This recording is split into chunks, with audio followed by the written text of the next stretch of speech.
You must have listened a few days before Qatar and some other Middle East countries like UAE, Saudi Arabia, and Iraq summoned India regarding a statement given by Nupur Sharma, ex-spokesperson of BJP, and Prophet Muhammad that had gone viral on social media.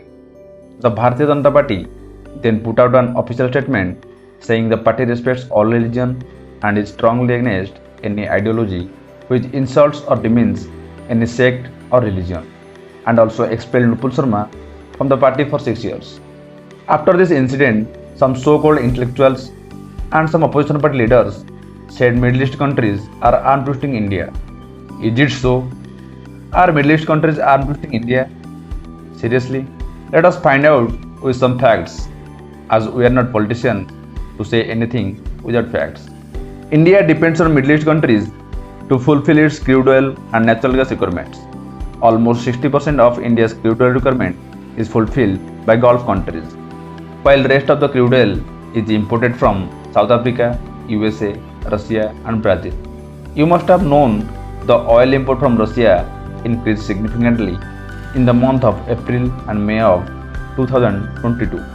Here in this chart, you can see top 10 oil exporters to India in the year 2021 and 2022.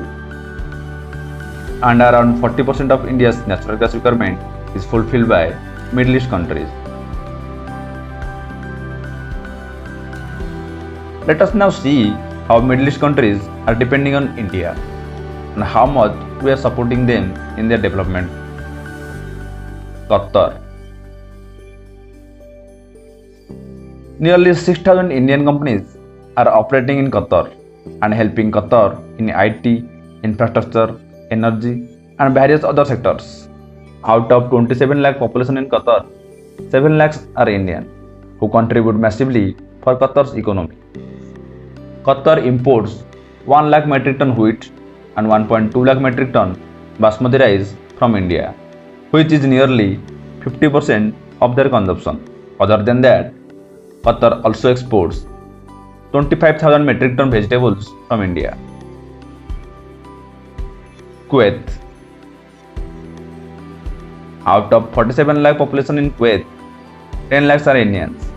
5.5 lakh Indians working as CA, engineer, doctor, nurse, etc. 28,000 Indians are working in Kuwait government and contributing to finance, medical, software, space research, and other sectors. Kuwait imports 1.5 lakh metric ton of basmati rice and 70,000 metric ton of vegetables from India. It also exports wheat, meat, and dairy products from India.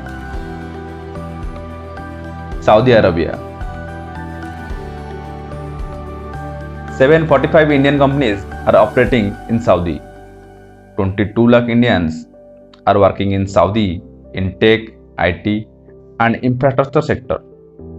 They import 6.7 lakh metric ton of basmati rice, which is 50% of their total consumption, and 16,000 metric ton of vegetables. Fruit, meat, and dairy requirements are also fulfilled by India.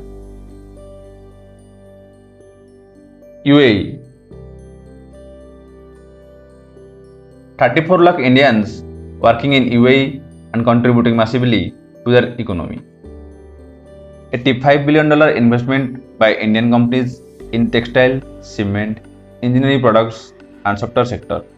UAE imports 4.7 lakh metric ton wheat from India, which is nearly 30% of their total consumption, and it also imports 2.5 lakh metric ton of basmati rice, which is 40% of their total consumption.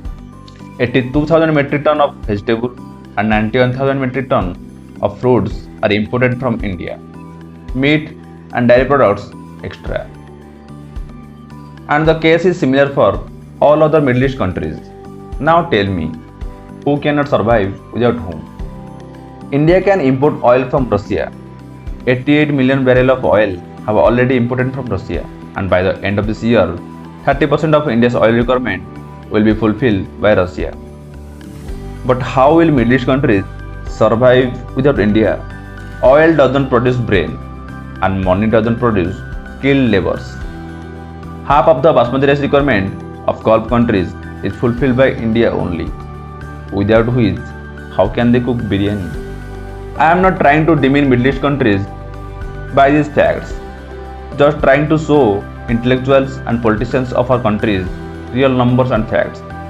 Gulf countries and India depends on each other for their requirements. India is as much as important to Middle East countries as Middle East countries to India. Nobody is arm twisting anybody. Both India and Gulf countries need each other's support to move forward on the path of development. With this, I am Dear Varjana signing off. Namaskar.